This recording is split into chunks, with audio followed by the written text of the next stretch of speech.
우리는 이스라엘의 문화나 지리, 역사와 관련된 성경의 내용을 은유적으로 해석할 때가 많습니다. 그러다 보니 중요한 의미가 담긴 생생한 기록들을 당연하게 여기고 그냥 지나칠 때가 있는데요. 성경은 은유적 해석이 필요할 때도 있지만 경우에 따라서는 문자적 접근이 필요할 때도 있습니다. 오늘 우리가 살펴볼 성경에서의 가나안 땅을 젖과 꿀이 흐르는 땅이라고 부른 것 역시 마찬가지인데요. 어째서 오늘날의 팔레스타인 지역을 젖과 꿀이 흐르는 땅이라고 불렀을까요? 그 이야기를 오늘 해보려고 합니다.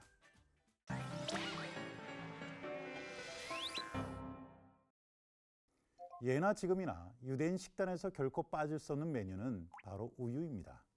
1년에 고기를 먹을 수 있는 날이 손꼽을 정도밖에 되지 않는 성경시대 유대인들에게는 우유는 더없이 훌륭한 동물성 단백질 공급원이었는데요. 그들은 자신들이 직접 기르는 가축으로부터 소젖은 물론이고 양젖, 염소젖, 그리고 심지어는 낙타젖까지 구해서 먹었습니다. 성경에서 가나안 땅을 젖과 꿀이 흐르는 땅이라고 부른 것은 이처럼 다양한 가축들을 칠 수 있는 환경을 염두에 둔 것이지 결코 과장된 표현이라고는 볼 수 없는데요. 그런데 이처럼 다양하게 그리고 노력에 따라서는 양에 구애받지 않고 쉽게 구할 수 있었던 가축의 젖도 아예 문제가 없는 것은 아니었습니다.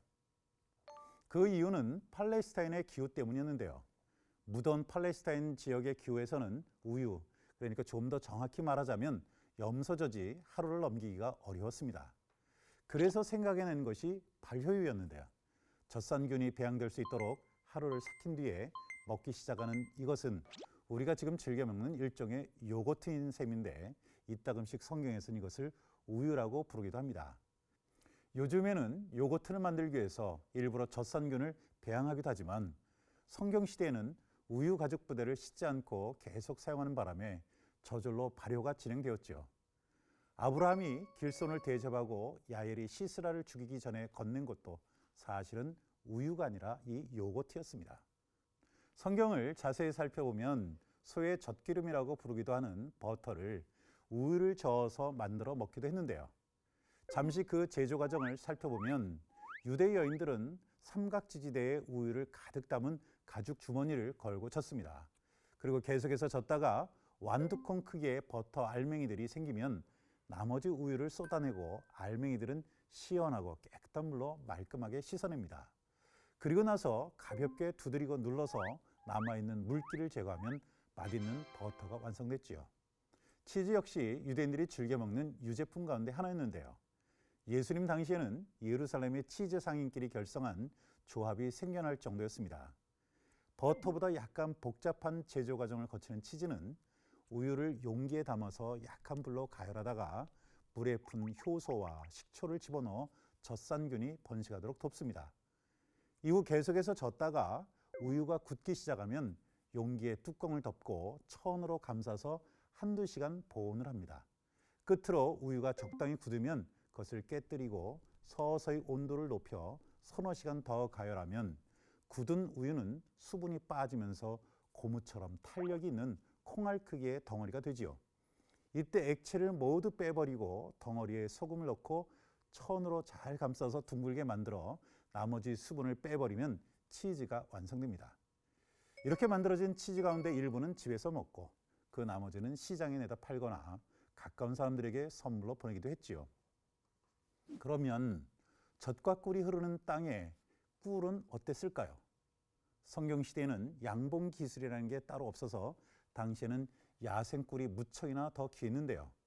높은 벼랑의 틈에 자리 잡은 벌집에서 야생꿀을 채취하려면 제일 먼저 그곳까지 올라가서 불로 바위를 달궜다가 찬물을 갑자기 부어 깨뜨려야 했습니다.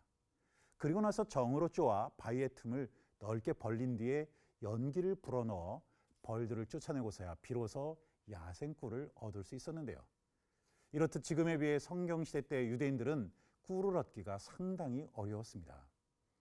사정이 이렇게 힘든데 성경은 어째서 가나안 땅을 젖과 꿀이 흐르는 땅이라고 묘사한 것일까요? 여기서 말하는 꿀은 사실 벌이 만든 것이 아니라 포도나 무화과 혹은 대추야자 열매를 불로 졸여서 만든 시럽을 가리키는 것입니다. 그 과일은 당도가 높아서 시럽으로 만들면 무척 따라서 성경이 그것을 꿀이라고 불렀던 것이지요.